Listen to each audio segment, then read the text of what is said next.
नमस्कार दोस्तों, बहुत बहुत स्वागत है आप सभी का शिखर बैच में। दोस्तों आज आपकी 13वीं क्लास है, यानी कि 13 क्लास है। पिछली क्लासेस में हम लोग स्टार्ट किए थे क्लास 12 केमिस्ट्री का पहला चैप्टर जिसका नाम है विलियन। प्यारे बच्चों, जो शिखर बैच है ये 2025-26 सेशन के लिए है। और दोस्तों हिंदी मीडियम का कोई भी बोर्ड हो, चाहे यूपी बोर्ड, चाहे बिहार बोर्ड, चाहे एमपी बोर्ड, सभी हिंदी मीडियम के बच्चों के लिए यह बैच बहुत ही अच्छा रहने वाला है। प्यारे बच्चों, आप सभी को मैं छोटा सा एक इंट्रोडक्शन और देना चाहूँगा इस बैच के बारे में। जिस प्रकार से आपको पेड बैच में पढ़ाया जाता है ना, जहाँ पे आपको नोट्स दी जाती है, डीपीपी दिया जाता है, उसके लिए आपको पैसा देना पड़ता है। लेकिन बच्चों इस यूट्यूब चैनल पे आपको सब कुछ फ्री में पढ़ाया जाएगा, जिसके लिए आपको एक भी रुपये देने की ज़रूरत नहीं है। नोट्स, डीपीपी सब कुछ आपको फ्री में मिलेगा। ठीक है बच्चों, तो आइए स्टार्ट करते हैं। और आज आपकी 13वीं क्लास है बच्चों। इसके पहले की वीडियो अगर आप नहीं देखे हैं तो डिस्क्रिप्शन में लिंक मिल जाएगा, आप उसको अच्छे से देख लीजिएगा। ठीक है दोस्तों, ठीक है। अब दोस्तों ध्यान दीजिएगा, सबसे पहले हम लोग जानते हैं कि आज की इस वीडियो में हम लोग क्या पढ़ने वाले हैं, यानी कि हमारा टारगेट क्या है, लक्ष्य क्या है। तो बच्चों क्या पढ़ने वाले हैं, आदर्श तथा अनादर्श विलियन। इसको इंग्लिश में बोलते हैं ideal and non ideal solution. बच्चों यहीं पर ही हम आपको एक चीज़ और बताएंगे ठीक है, ग्राफ के बारे में सिखाएंगे जो बहुत इंपॉर्टेंट है। ठीक है, ग्राफ से रिलेटेड, ग्राफ से संबंधित प्रश्न आपके बोर्ड एग्जाम में पूछे जा रहे हैं, तो आप इसलिए बहुत सावधानी से इस क्लास को देखिएगा। ठीक है, नज़रें इधर उधर मत रखिएगा, यानी कि पूरा फोकस बोर्ड पे ही होना चाहिए, हमारे ऊपर ही होना चाहिए। मैं जो पढ़ा रहा हूँ, जो लिखा रहा हूँ, उसको ध्यान से सुनिए। ठीक है बच्चे। और हाँ, हो सकता है कि कुछ चीज़ें आपको ना समझ में आए शुरू में, क्योंकि टेक्निकल चीज़ें हैं, लेकिन आपको वीडियो काटना नहीं है, आपको अंत तक देखना है। अगर थोड़ा बहुत कम समझ में आए तो आपको 2 बार वीडियो देखना है, लेकिन देखना जरूर है। ठीक है, और ये मैं वादा करता हूँ कि आपको एक ही वीडियो में सारी चीज़ें समझ में आ जाएंगी एक बार में। अगर नहीं आए तो 2 बार देखेंगे, कोई 2 राय नहीं है। ठीक है, क्योंकि टॉपिक ही ऐसा है, थ्योरेटिकल है और कॉन्सेप्ट बेस्ड है, ग्राफ वगैरह बनाना है, तो अच्छे से देखेंगे तो आपको समझ में आएगा। तो आ जाइए बच्चों, आगे आते हैं लेकिन उससे पहले हम लोग पिछली चीज़ों को रिवाइज करते हैं। बच्चों पिछली क्लासेस में हमने क्या पढ़ा था सर? हमने पढ़ा था वाष्प प्रावस्था में मूल प्रभाज। क्या पढ़ा था बच्चों हमने? वाष्प प्रावस्था में मूल प्रभाज। ठीक है, ये सब पढ़ा था। तो आप लोग जो है अच्छे से इन सभी टॉपिक के ऊपर न्यूमेरिकल लगाते रहिए। ठीक है बच्चे, इन सभी टॉपिक्स के ऊपर क्या करिए, न्यूमेरिकल्स लगाते रहिए। कोई भी एक किताब ले लीजिए। देखो बच्चे, सही गाइडेंस यही है, सही तरीका यही है पढ़ने का कि जो कुछ भी मैं पढ़ा रहा हूँ प्यारे बच्चे, इसको आप रिवीजन करते रहिए नोट्स को। और आप एक अच्छी किताब ले लीजिए, चाहे आप एनसीईआरटी ही ले लीजिए। अगर रेफरेंस नहीं ले सक रहे हैं तो सबसे सस्ती किताब है एनसीईआरटी। तो जो जो टॉपिक्स में पढ़ा रहा हूँ उसको आप घर पे जाइए, एनसीईआरटी को मतलब पढ़िए, रीडिंग करिए, अंडरलाइन करिए, जो भी जरूरी चीज़ें हों आप नोट्स में लिख लीजिए। ठीक है, आप देखिएगा पूरी की पूरी एनसीईआरटी आपकी क्लियर हो जाएगी।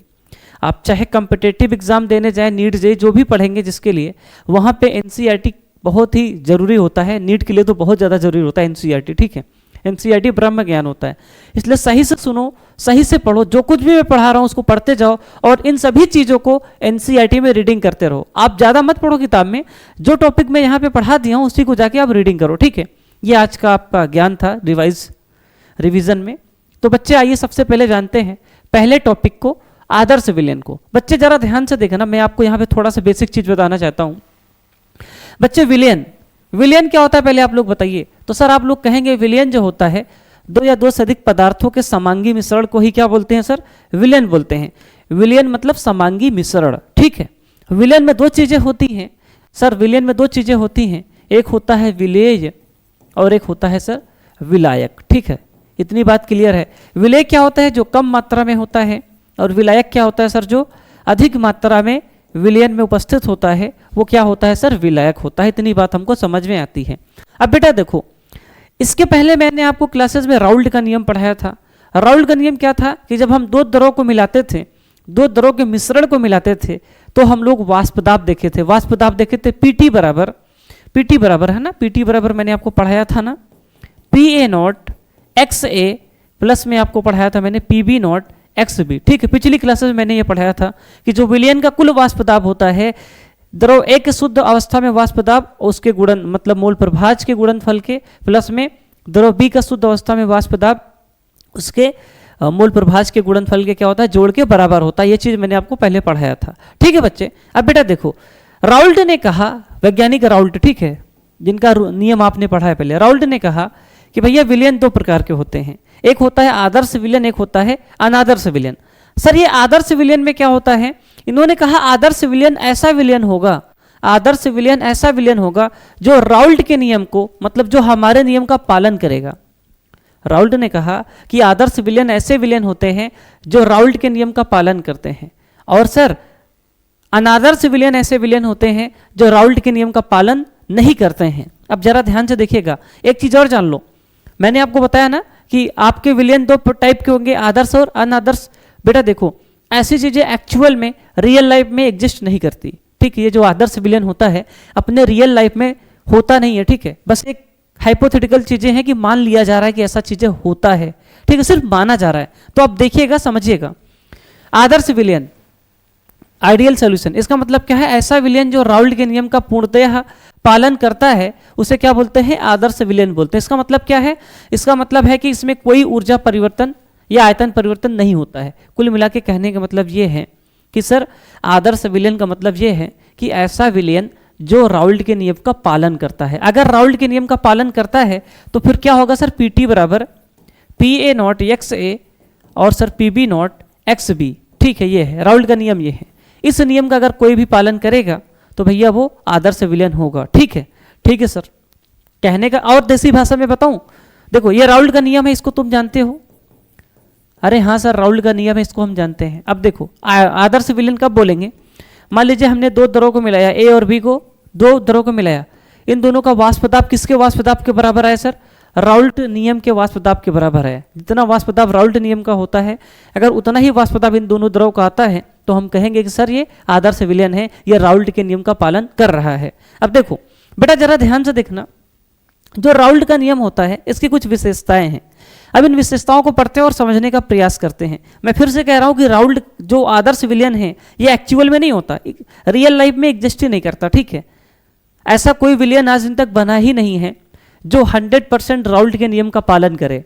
सीधी बात है, सीधी बात, नो बकवास मैं करना चाहता हूं भाई। देखना, ऐसा कोई विलयन नहीं है जो राउल्ट के नियम का 100% पालन करे, यानी कि 90%। ऐसे में अपने मन से बता रहा हूँ, 90% कोई विलयन फॉलो कर रहा है राउल्ट के नियम को तो बोल दिए कि चलो ठीक है ये आदर्श विलयन है जो राउल्ट के नियम का पालन कर रहा है। एक्चुअल में 100% कोई भी विलयन फॉलो नहीं करता। ठीक है, इस बात को याद रखना, अपने मन में कोई दिक्कत नहीं है। बेटा देखो मुख्य विशेषताएं क्या है, जो आदर्श विलयन है इसकी खास बातें क्या है। सर खास बात यह है कि आदर्श विलयन राउल्ट के नियम का पालन करेगा। अब देखो पहली खास बात क्या है, अणुओं के बीच आकर्षण बल क्या होगा सर, समान होगा। यानी कि मान लीजिए हम एक विलयन बना रहे हैं, इसमें हमारे दो द्रव हैं ए और बी। ठीक है, दोनों द्रव हैं, द्रव ए है और क्या है सर, द्रव बी है। अब बेटा इन दोनों द्रव के बीच में जो आकर्षण बल है वो समान होना चाहिए। जैसे द्रव ए, मान लो इस बर्तन में सिर्फ द्रव ए है, ठीक है, सिर्फ द्रव ए है। अगर द्रव ए है तो ए के बीच जो कण हैं, द्रव ए के जो कण हैं इनके बीच में क्या होगा सर, आकर्षण बल होगा। ठीक है, आकर्षण बल होगा।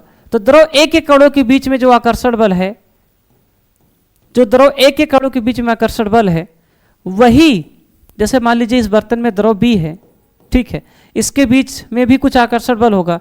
यानी कि कहने का मतलब ये है कि द्रव ए के कणों के बीच में जो आकर्षण बल है वही आकर्षण बल द्रव बी के बीच में होगा। यानी कि दो द्रव को आपस में मिला रहे हैं, या ऐसे कर दो कि मान लो दो दोस्तों की, मतलब दो लड़कों की दोस्ती हो रही है। ठीक है, क्लास में तुम्हारे दो लड़के हैं राम और श्याम, राम और श्याम की हम दोस्ती करवा रहे हैं। राउल्ट के हिसाब से इन दोनों लड़कों की दोस्ती तभी होगी जब दोनों की ताकत समान हो। राम भी 50 किलो का वजन उठा सकता है, श्याम भी 50 किलो का वजन उठा सकता है, यानी कि दोनों की ताकत समान हो गई तो ठीक है, तब दोनों की दोस्ती होगी। तो वही है कि मतलब आदर्श विलयन में जब दो द्रव को मिलाएंगे, मिश्रण बनाएंगे, तो दोनों द्रव के बीच में जो आकर्षण बल है वो समान होना चाहिए। ठीक है, अब सुनो मेरे भाई, अभी तक ए और बी अलग अलग द्रव थे, दोनों को मिला दिया, आकर्षण बल समान था। ए और बी को मिला देंगे तो हमारा बनेगा क्या सर, सर ए बी बनेगा। ठीक है सर, हमारा क्या बनेगा सर, ए बी, ए और बी को मिलाने पर। अब ए बी के बीच में जो आकर्षण बल है वो भी समान होना चाहिए जिससे वो मिलकर बने हैं। ए और बी से क्या होने चाहिए सर, समान होने चाहिए। पेशेंस रखो, आपको समझ में आएगा अभी थोड़ी देर बाद, ठीक है। लाइन पढ़ते हैं। ए मतलब विलायक विलायक और विलेय विलेय, ए और बी और ए बी के अणुओं के बीच आकर्षण बल क्या होना चाहिए सर, समान होना चाहिए, ठीक है। कहने का मतलब ये है कि हम ए और बी, ठीक है, और ए बी, इन सभी के बीच में आकर्षण बल समान होना चाहिए। मतलब द्रव ए का आकर्षण बल द्रव बी के बराबर होगा और इन दोनों का आकर्षण बल ए बी के बराबर होगा जब दोनों को मिला देंगे तो, ठीक है भाई, ठीक है। फिर से देखना, इस कारण अणुओं का मिश्रण ऐसा होता है कि किसी भी प्रकार का ऊर्जा परिवर्तन मतलब आयतन में परिवर्तन नहीं होता है। आप इसको समझते रहिए, आपको अभी थोड़ा सा मैं समझा रहा हूँ डिटेल में, टेंशन न लो। अभी के लिए सिर्फ आप इतना समझो कि सर जो हमारा आदर्श विलयन होता है ये जो है राउल्ट के नियम का पालन करता है। क्या करता है सर, पालन करता है। और सर इसकी मुख्य बात, खास बात ये होती है कि इनके बीच में जो आकर्षण बल होता है वो समान होता है।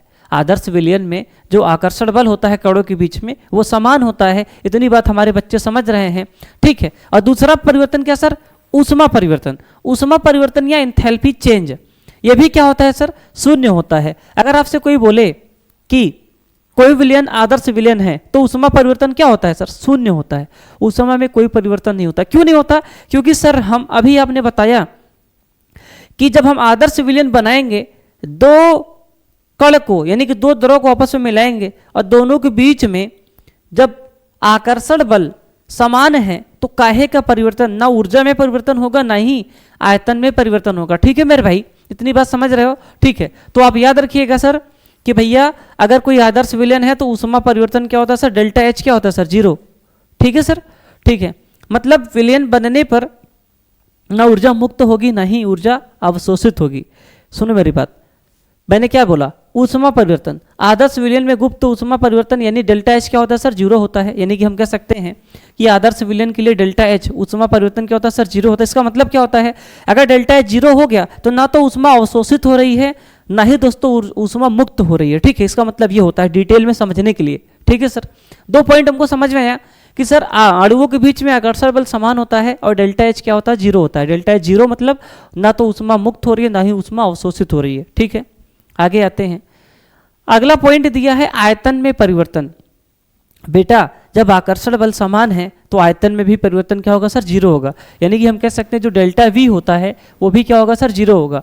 जब दो तरल पदार्थ आपस में मिलते हैं तो उनका कुल आयतन जोड़ के बराबर होता है, अर्थात डेल्टा वी क्या होगा सर, 0 होगा। हम कह सकते हैं कि आदर्श विलयन के लिए आकर्षण बल समान होता है, डेल्टा एच 0 होता है, ठीक है। डेल्टा वी भी क्या होता है सर, 0 होता है। बस इतनी बात याद रखना। अगर वाष्पदाब की बात की जाए तो भैया वाष्पदाब कितना होगा सर, जितना राउल्ट के नियम का होगा। राउल्ट के नियम का क्या होता है सर, पीटी बराबर पीए नॉट एक्स ए प्लस में पीबी नॉट एक्स बी, ठीक है। तो हम कह सकते हैं विलयन का वाष्पदाब राउल्ट के नियम के अनुसार होता है, यानी कि पीटी बराबर PA naught x A PB naught x B होता है, ठीक है बच्चे। आदर्श विलयन का वाष्पदाब क्या होगा, पीटी बराबर ये होगा ये, ठीक है, क्योंकि ये राउल्ट के नियम का पालन करता है। आदर्श विलयन तभी तो है, ठीक है सर। उदाहरण, अगर आपसे कोई बोले कि सर आदर्श विलयन का उदाहरण क्या होता है तो दोस्त देखिएगा, बेंजीन और टोल्यूइन का मिश्रण आदर्श विलयन होता है, ठीक है। लगभग ये राउल्ट के नियम का पालन करते हैं, 100% नहीं करते लेकिन करते हैं, ठीक है। दोनों के अणुओं का आकार बल समान होता है। हेक्सेन और हेप्टेन का एग्जाम्पल, ठीक है, समझे कि नहीं, 2 एग्जाम्पल आपके सामने दिया है आदर्श विलयन का। ये सब राउल्ट के नियम का पालन करते हैं। इन दोनों का वाष्पदाब उतना होगा जितना राउल्ट के नियम में होता है, पीटी बराबर, ठीक है, ठीक है सर। अभी मैं आपको ग्राफ के माध्यम से इसको और अच्छे से समझाने का प्रयास करूंगा। पहले आप लोग इतने पे कमेंट करके बताइए कि आपको समझ में आ रहा है। आप लोग वीडियो एंड तक नहीं देखते हैं, ठीक है, ये बहुत गंदी बात है। अगर आपको अच्छे से पढ़ना है, फ्री में सब कुछ पढ़ना है तो आप वीडियो को देखिए, ठीक है। थोड़ा सा मन लगाइए पढ़ने में, ठीक है। जितने लेक्चर्स करवाए गए उनको अच्छे से देखिए, आपको समझ में आएगा, मजा भी आएगा पढ़ने में, ठीक है डियर। अगर आप नहीं पढ़ेंगे भाई, आधे घंटे की वीडियो 2 मिनट देख के हट लिए तो फिर नहीं आएगा, किसी से भी नहीं आएगा, ठीक है। कोई भी टीचर पढ़ाएगा फिर समझ में नहीं आएगा आपको, है ना, हमेशा समस्या बनी रहेगी। आ जाओ थोड़ा सा आगे आते हैं। अगर आपको वीडियो पसंद आ रही है तो वीडियो को लाइक कर दो, चैनल पे ना तो सब्सक्राइब कर दो, ठीक है दोस्त, ठीक है। अब बेटा आदर्श विलयन तो हमको समझ में आ गया कि जो राउल्ट के नियम का पालन करता है, ठीक है, वो आदर्श विलयन होता है। सर अनादर्श विलयन क्या होता है, सर जो राउल्ट के नियम का पालन नहीं करता है उसे क्या बोलते हैं, अनादर्श विलयन बोलते हैं, ये हमारे सभी बच्चे समझ रहे हैं। अब जरा ध्यान से देखेंगे बच्चे अनादर्श विलयन की विशेषता क्या होती है। पहली विशेषता, अणुओं के बीच आकर्षण बल भिन्न भिन्न होता है, यानी कि अगर हम दो द्रवों को मिक्स कर रहे हैं तो उन दोनों द्रवों के बीच जो लगने वाला आकर्षण बल है वो समान नहीं होगा। जैसे मान लीजिए ये बर्तन है, इसमें लिक्विड ए है और एक बर्तन और है जिसमें लिक्विड बी है, ठीक है। अब इन दोनों के बीच में जो आकर्षण बल है ए और बच्चे बी के बीच में जो आकर्षण बल है ये समान नहीं है, ठीक है, असमान है, ठीक है बच्चे, ठीक है। और यहाँ पे लिखा है, ठीक है, इस कारण ऊर्जा और आयतन में परिवर्तन होता है, यानी कि अब आपका जो डेल्टा एच था और डेल्टा वी था वो जीरो नहीं होगा, उसके अंदर कुछ ना कुछ परिवर्तन आएगा, ठीक है बच्चे। अगला पॉइंट यही है कि ऊष्मा परिवर्तन, बच्चे जो डेल्टा एच होगा, बच्चे डेल्टा एच होगा वो अब डज नॉट इक्वल जीरो, मतलब जीरो नहीं होगा, ठीक है। विलयन बनने पर ऊर्जा मुक्त हो सकती है या अवशोषित हो सकती है, यानी delta H does not equal zero, zero नहीं होगा। सुनो मेरी बात, आदर्श विलयन के लिए डेल्टा एच क्या होता है तुम बताओ? जीरो होता है। आदर्श विलयन के लिए डेल्टा वी क्या होता है? जीरो होता है। लेकिन अनादर्श विलयन के लिए डेल्टा एच जीरो नहीं होता है, इतनी बात याद रखना, ठीक है बच्चे। अब बेटा देखो, अगर सर डेल्टा एच जीरो नहीं होगा तो क्या होगा? अगर डेल्टा एच जीरो नहीं होगा तो क्या होगा? दो ही कंडीशन है। दो कंडीशन क्या है सर? डेल्टा एच जीरो से बड़ा हो जाए और दूसरी कंडीशन है डेल्टा एच क्या हो जाए? जीरो से छोटा हो जाए, ठीक है बच्चे।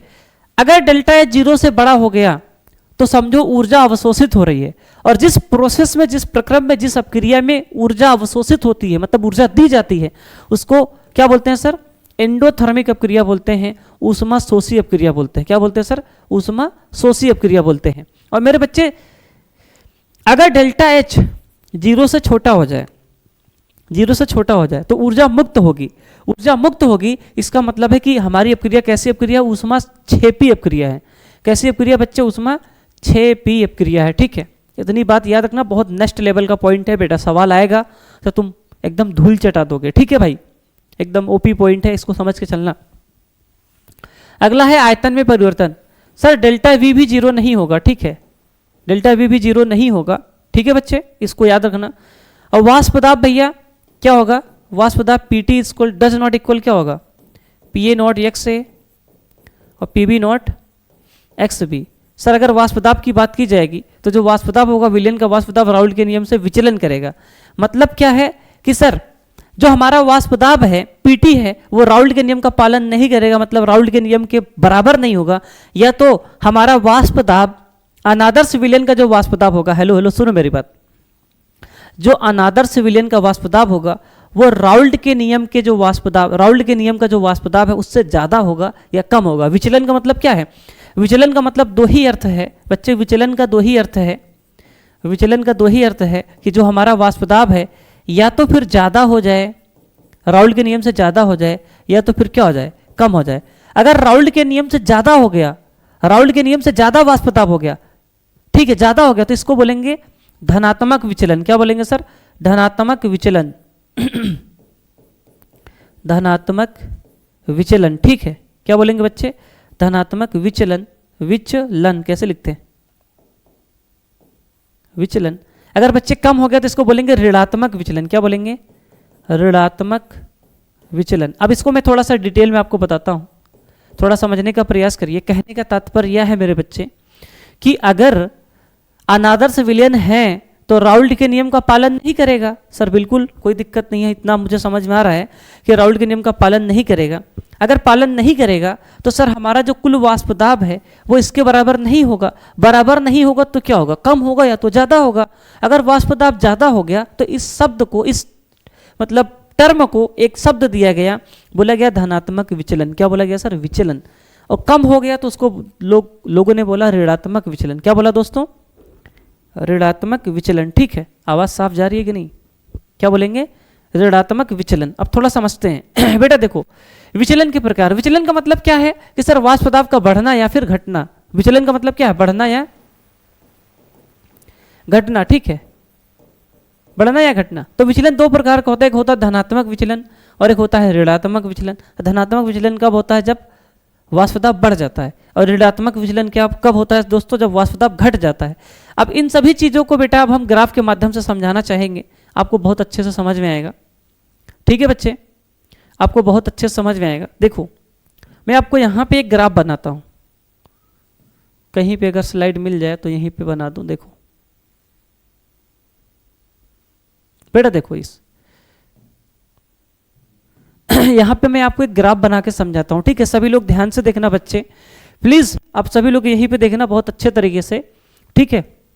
10 मिनट में इसका काम तमाम हो जाएगा, अब जरा ध्यान से देखना। आप लोग जवाब देना, अगर आप पिछली क्लास में पढ़े हैं, आपके अंदर भी थोड़ा दिमाग है तो आप बता लेंगे। बेटा देखना, मैं 2 लाइन खींचता हूं, मान लो ये y एक्सिस है और बेटा क्या है ये x एक्सिस है, ठीक है। 2 अक्ष मतलब x एक्सिस और y एक्सिस, ये x एक्सिस हो गया, y एक्सिस हो गया। अब अगर इसके सामने मैं खींच दूंगा, इसके सामने ये वाली लाइन खींचूंगा तो ये भी क्या होगा सर? सर ये भी हमारा y एक्सिस ही होगा, ठीक है। अगर y एक्सिस के सामने कोई लाइन खींच रहे हैं तो ये भी क्या होगा सर? y एक्सिस होगा, ठीक है। ठीक है सर, हम मान लेते हैं कि एक बर्तन है, इस बर्तन में एक द्रव है, एक लिक्विड है, सिर्फ A है, और एक बर्तन और है छोटा सा, उसमें लिक्विड B है, ठीक है। या ऐसे समझ लीजिए, एक बर्तन है जिसमें एक विलयन बना है, लिक्विड A और लिक्विड B, ठीक है, विलयन बना है। हम कह देते हैं कि इसमें जो लिक्विड A है वो विलेय है, क्या है सर? विलेय है। और बच्चे जो लिक्विड B है वो क्या है सर? विलायक है। क्या है सर? विलायक है, ठीक है सर, कोई दिक्कत नहीं है, कोई दिक्कत नहीं है सर। अगर लिक्विड A अकेला होगा, लिक्विड A अकेला होगा तो दोस्तों A का वाष्प दाब क्या होगा? PA0, शुद्ध अवस्था में PA0 होगा। अगर लिक्विड B अकेला होगा तो इसका वाष्प दाब क्या होगा? PB0 होगा। क्या इतनी बात आप लोग एग्री करते हैं, इस बात से सहमत हैं? तो कमेंट कर दीजिए यस सर। क्या इतनी बात से सारे लोग सहमत हैं? सर बिल्कुल सहमत है, कोई दिक्कत नहीं है। अब आप मुझे एक बात और बताइएगा, अगर कोई विलयन है, ठीक है बच्चे, कोई विलयन है, उस विलयन में 2 द्रव हैं A और B, तो एक विलेय होगा और क्या होगा सर? विलायक होगा। आपके सामने लिखा है A विलेय है और B क्या है सर? विलायक है। मेरे बच्चे, जो विलेय होगा वो कम मात्रा में होगा और जो विलायक होगा वो क्या होगा बच्चों? अधिक मात्रा में होगा। आप सब लोग जानते हो कि विलयन में सर 2 ही चीज़ें होती हैं, विलेय और विलायक। विलेय विलयन में कम मात्रा में होता है और विलायक जो होता है विलयन में अधिक मात्रा में होता है। बच्चे सुनो, अगर इस विलयन को गर्म करेंगे तो वाष्प दाब किसका ज़्यादा आएगा? सर B का ज़्यादा आएगा। यानी कि सर विलायक ज़्यादा मात्रा में है तो उसका वाष्प दाब भी ज़्यादा आएगा, B का वाष्प दाब ज़्यादा आएगा और A का वाष्प दाब क्या होगा सर? कम होगा, ठीक है। इतनी बात आप लोग याद रखिएगा। अब ग्राफ आपका बन गया। सुनो, मैंने बोला कि ये x एक्सिस है, ये y एक्सिस है, ये वाला भी y एक्सिस है। x एक्सिस पे हमने बनाया मोल प्रभाज। क्या बनाया सर? हमने बनाया मोल प्रभाज। यानी कि सर ये वाली जो पूरी लाइन है, ये वाली जो पूरी लाइन है मोल प्रभाज की है, यहाँ से यहाँ तक, ठीक है। यहाँ से यहाँ तक क्या है सर? मोल प्रभाज है। और ये जो ऊपर वाली लाइन है दोस्तों, ये जो ऊपर वाली लाइन है ये वाष्प दाब है। क्या है सर? वाष्प दाब है, ठीक है। ये भी सामने वाला भी क्या होगा सर? वाष्प दाब ही होगा। क्या होगा सर? वाष्प दाब ही होगा, ठीक है। क्या इतनी बात से सभी बच्चे सहमत हैं? कोई दिक्कत है यहाँ तक? सर कोई दिक्कत नहीं है, समझ रहे हैं। अब बेटा जरा ध्यान से देखना, अगर ये वाष्प दाब है, ये भी वाष्प दाब है, ये मोल प्रभाज है, तो मेरे भाई मान लेते हैं कि जो बर्तन है, बर्तन में सिर्फ हमारा B अकेला है, बर्तन में सिर्फ B अकेला है। अगर बर्तन में B अकेला है और B अकेले को हम अगर गर्म करेंगे, B अकेले को गर्म करेंगे तो हमारा वाष्प दाब किसका आएगा सर? B का ही आएगा, PB0 ही आएगा। मोल प्रभाज किसका आएगा सर? B का ही आएगा। किसका आएगा सर? सर मोल प्रभाज भी B का ही आएगा, ठीक है। समझ रहे हो कि नहीं? और मोल प्रभाज कितना होगा फिर? सर अधिकतम होगा। अधिकतम कितना होता है? मोल प्रभाज सर 1 होता है। तो कहने का मतलब ये है कि इस पॉइंट पे मान लेते हैं कि अभी हम विलयन बनाए नहीं हैं, सिर्फ हमारा द्रव B अकेला है और द्रव B अकेला है तो इसका वाष्प दाब सबसे अधिक होगा, क्योंकि सर ये विलायक है। विलायक का वाष्प दाब सर PB0 से लिखते हैं, अभी मैंने आपको बताया था B का वाष्प दाब PB0 होगा। और सर B अकेले को गर्म कर रहे हैं तो वाष्प दाब हम मान लेते हैं अधिकतम होगा, ज़्यादा होगा, क्योंकि वो विलायक है। विलेय और विलायक में ज़्यादा किसका होता है सर? विलायक का होता है। तो हमने मान लिया कि यहाँ तक हमारा वाष्प दाब आएगा B का। और यहाँ पे इस पॉइंट पे जब A को हमने बर्तन में नहीं मिलाया है, सिर्फ हमारा बर्तन में मिश्रण में, मतलब मिश्रण अभी बना नहीं है, सिर्फ A क्या है सर? B अकेला है, तो यहाँ पे B का मोल प्रभाज कितना होगा सर? अधिकतम होगा यानी कि 1 होगा। जब हम इस बर्तन में ए को डाले ही नहीं है, सिर्फ बी अकेला है, तो बी का ही वाष्प दाब आएगा, बी का ही मोल प्रभाज आएगा, और ए का मोल प्रभाज यहाँ पे क्या होगा सर? 0 होगा। क्यों? क्योंकि सर अभी आप ए को मिलाए ही नहीं है, ए को मिलाया नहीं है, तो सर ए का मोल प्रभाज क्या होगा सर? 0 होगा, और बी का मोल प्रभाज अधिकतम होगा। ठीक है, इस पॉइंट पे जब बी अकेला था। ठीक है सर, अब हम क्या करते हैं, इस बर्तन में ए को मिलाते हैं। ठीक है, ए को अगर हम मिलाएंगे इसमें, ध्यान से देखना, अगर ना समझ में आए दोबारा देखना, ए को जब इसमें मिलाएंगे बच्चे, जब ए को मिलाएंगे तो हमारा ए का मोल प्रभाज फिर धीरे धीरे 0 से बढ़ेगा, 0.1, 0.2, 0.3 से 4 यहाँ तक 1 आ जाएगा। जैसे धीरे धीरे धीरे धीरे धीरे धीरे बढ़ेंगे, धीरे धीरे बढ़ेंगे, यहाँ पे आएंगे ए को मिलाते मिलाते, तो हमारा जो एक्स का मोल प्रभाज है वो अधिकतम हो जाएगा, और यहाँ पे बी का जो मोल प्रभाज है वो क्या हो जाएगा सर? 0 हो जाएगा। क्यों? क्योंकि सर आप जानते हैं कि सर जो एक्स ए और एक्स बी का मोल प्रभाज होता है वो क्या होता है सर? 1 होता है, दोनों का जोड़ 1 होता है। जब हमने कहा जब बी का अधिकतम मोल प्रभाज यहाँ पर 1 है, तो ए का ऑब्वियस सी बात है 0 हो जाएगा।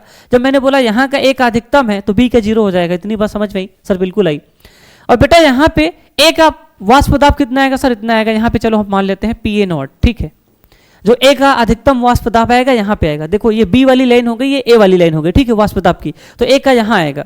अब बेटा आपको मैंने बताया था ए जो है विलेय है और बी क्या है? विलायक है। तो हमेशा विलायक का, सॉरी, ए जो है विलेय है और बी क्या है? विलायक है। तो विलायक का वाष्प दाब ज्यादा होता है। ठीक है, तो ए से ज्यादा वाष्प दाब किसका है सर? बी का। देखो ये ऊपर है और ये क्या है सर? नीचे है, इसलिए मैंने PB0 को ऊपर लिखा है, PA0 को नीचे लिखा है। कुछ किताबों में हो सकता है दोनों को सामने सामने लिखा हो एकदम सेम पे, तो कोई दिक्कत की बात नहीं है, आप टेंशन ना लीजिएगा। ठीक है बच्चे? ठीक है सर। अब बेटा देखो, जैसे जैसे हम ए को मिला रहे थे, ए का मोल प्रभाज भी बढ़ रहा था, और ए का क्या होगा सर? वाष्प दाब भी बढ़ रहा था। ठीक है, ये वाली लाइन, ठीक है, ए का वाष्प दाब बढ़ रहा था। यानी कि सर ये वाला जो लाइन हमने खींचा है किसके लिए खींचा है सर? विलेय का। क्योंकि विलेय को जब विलायक में मिलाएंगे धीरे धीरे, ऐसे समझो, मान लो बेटा ये हमारा बर्तन है, इस बर्तन में सिर्फ हमारा बी है, द्रव बी है, तो द्रव बी है, इसको गर्म करेंगे तो वाष्प दाब बी का ही आएगा, PB0 आएगा। क्या आएगा सर? PB0 आएगा। मोल प्रभाज भी सी का आएगा, एक्स बी आएगा। ठीक है, बोलो यार, अगर हम इसी में ए को मिलाएंगे, द्रव ए को मिलाएंगे, तो द्रव ए का वाष्प दाब क्या आएगा? PA0 आएगा, और इसका मोल प्रभाज क्या आएगा? एक्स ए आएगा। ठीक है, सही है कि नहीं? तो वही तो मैं कह रहा हूं कि सर धीरे धीरे जैसे जैसे हम ए को मिला रहे थे, तो ए का मोल प्रभाज बढ़ रहा था, ए का मोल प्रभाज अधिकतम हो गया, और इसका वाष्प दाब भी यहाँ पे क्या हो गया सर? अधिकतम हो गया। ठीक है, क्लियर है सर? तो इसीलिए मैंने बोला कि सर ए को मिलाने पर ए का मोल प्रभाज तो बढ़ ही रहा है, इसके साथ साथ इसका वाष्प दाब भी क्या कर रहा है सर? बढ़ रहा है। किसका सर? विलेय का। ठीक है, यहाँ पे बी का वाष्प दाब अधिकतम था। किसका सर? बी का वाष्प दाब अधिकतम था, लेकिन जैसे जैसे ए को मिलाते गए तो इसका वाष्प दाब फिर क्या करेगा सर? घटेगा घटेगा घटेगा, फिर यहाँ पे क्या हो जाएगा सर? न्यूनतम हो जाएगा। यहाँ पे अधिकतम था, यहाँ पे क्या हो जाएगा सर? न्यूनतम हो जाएगा। और ये क्या है सर? ये वाली लाइन किसकी थी सर? विलेय की। किसकी है सर? सॉरी, विलेय नहीं, विलायक की। ठीक है, किसकी है सर? विलायक की। ठीक है सर। अब देखो यार, दोनों को हम मिला दिए तो विलियन बन गया। क्या बन गया सर? विलियन। क्या बन गया सर? विलियन बन गया। ठीक है, अगर विलियन बन गया तो भाई विलियन का वाष्प दाब कहाँ है सर? इसमें। ये तो विलेय का हो गया, ये विलायक का हो गया। विलेय का बढ़ा, विलायक का धीरे धीरे घटा, तो अब इन दोनों में फिर विलियन का वाष्प दाब क्या होगा सर? इन दोनों को मिला देंगे। अगर इन दोनों को मिला देंगे तो किसका वाष्प दाब आएगा सर? विलियन का। और ये वाली जो लाइन है हमारी, ये किसकी लाइन हो जाएगी? PT की, कुल वाष्प दाब। यही है राउल्ट का नियम। ठीक है, PA0 XA प्लस में क्या हो जाएगा सर? PB0 XB। ठीक है, ये हमारा कुल वाष्प दाब हो जाएगा विलियन का। मेरे भाई इतनी बात बताओ, क्या तुमको समझ में आई? अरे बोलो यार, बोलो। हाँ सर समझ में आ रही है, कोई दिक्कत की बात नहीं है, कमेंट कर देना। ठीक है सर। अब बेटा देखो, ये कुल वाष्प दाब हो जाएगा विलियन का। ठीक है सर। अब मैं आपको यहाँ पे क्या बताना चाहता हूँ, ये जो विलायक है, अब विलियन में अगर विलियन है, ठीक है, दो मिश्रण है। देखो बेटा, दो बात मैंने आपको पीछे पढ़ाया है पिछले क्लासेस में। ठीक है, अगर कोई द्रव अकेला है तो उसका वाष्प दाब PA0 होता है। कोई द्रव अकेला है, जैसे कोई द्रव A था तो PA0 हो जाएगा, कोई द्रव B है तो इसका वाष्प दाब PB0 हो जाएगा। मान लीजिए कोई विलयन है जिसमें दो द्रव हैं, लिक्विड A और क्या है सर? Liquid B। इन दोनों को मिलाएंगे तो A का वाष्प दाब PA होगा और B का वाष्प दाब क्या होगा? PB होगा। मैंने आपको पीछे पढ़ाया राउल्ट के नियम में। अगर PA को निकालना होगा तो कैसे पढ़ेंगे? PA0 XA, PB को निकालना होगा तो PB0 XB। ठीक ठीक है, सेम वही चीज यहाँ पे हम कह सकते हैं। विलायक के लिए अगर पी ए निकालना होगा तो क्या लिखेंगे, P A not x A, ठीक है, ये वाली लाइन है, ये वाली लाइन किसके लिए, विलायक के लिए, पी ए की वैल्यू है। और ये किसकी वैल्यू है सर, अरे यार तुम क्या कर रहे हो विनोद, विलायक तुम्हारा पी बी है ना, तो ध्यान से देखना, पी बी इक्वल टू क्या हो जाएगा, P B not x B, और यहाँ पे क्या हो जाएगा, P A equal to P A not x A, ठीक है, ये चीज हो जाएगा। अब बेटा देखो सर, ये तो राउल्ट का नियम आपने बता दिया, राउल्ट का नियम आपने बता दिया, राउल्ट का नियम यही तो था सर, पी टी बराबर P A not x A P B not x B. तो सर ये वाली लाइन पूरी ऊपर वाली पी बी नॉट है, ये वाली लाइन पी ए नॉट है, ठीक है, और ये वाली लाइन पी बी है और ये वाली लाइन पी ए है, और ऊपर वाली लाइन क्या है, पी टी है, कुल वाष्प दाब। लेकिन सर एक बात बताइए सर, ये आइडियल सोल्यूशन आपने बताया कि ऐसा विलयन जो राउल्ट के नियम का पालन करता है वो आदर्श विलयन है, ठीक है, वो तो हमको क्लियर है। लेकिन ऐसा विलयन जो राउल्ट के नियम का पालन नहीं करता है उसे क्या बोलते हैं, अनादर्श विलयन बोलते हैं। और सर राउल्ट के नियम का पालन न करने का मतलब ये है, राउल्ट के नियम का पालन न करने का मतलब ये है, P T does not equal P A not x A P B not x B. इसका मतलब ये है सर, इसका मतलब ये है सर, अगर कोई भी विलयन अनादर्श विलयन है यानी कि राउल्ट के नियम का पालन नहीं कर रहा है तो पीटी बराबर ये नहीं होगा।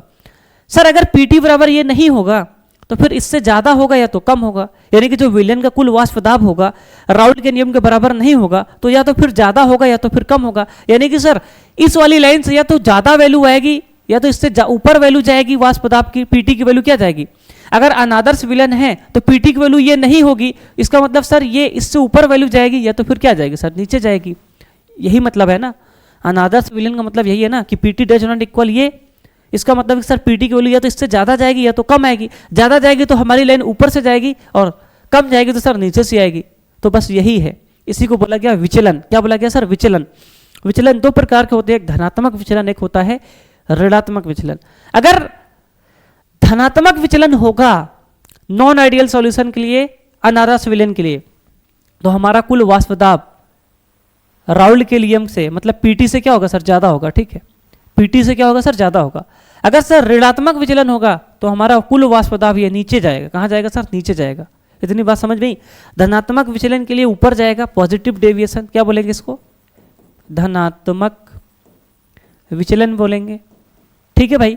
अगर ऋणात्मक विचलन होगा तो हमारा ग्राफ कहाँ से जाएगा सर, नीचे से जाएगा, ठीक है। ये क्या होगा सर, ऋणात्मक विचलन होगा, ठीक है, नेगेटिव डेविएशन लिख लेना, डेविएशन मतलब ऋणात्मक विचलन, ठीक है भाई।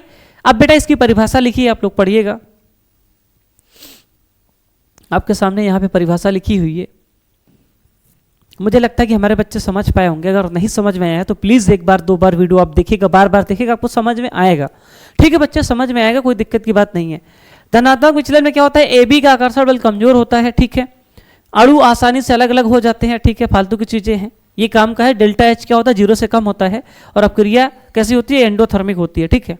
उदाहरण ये एग्जाम्पल आपके सामने लिखा है बेटा। यहीं पे एक एग्जाम्पल और था आपका ऋणात्मक का, ऋणात्मक वाला कहाँ गया भैया,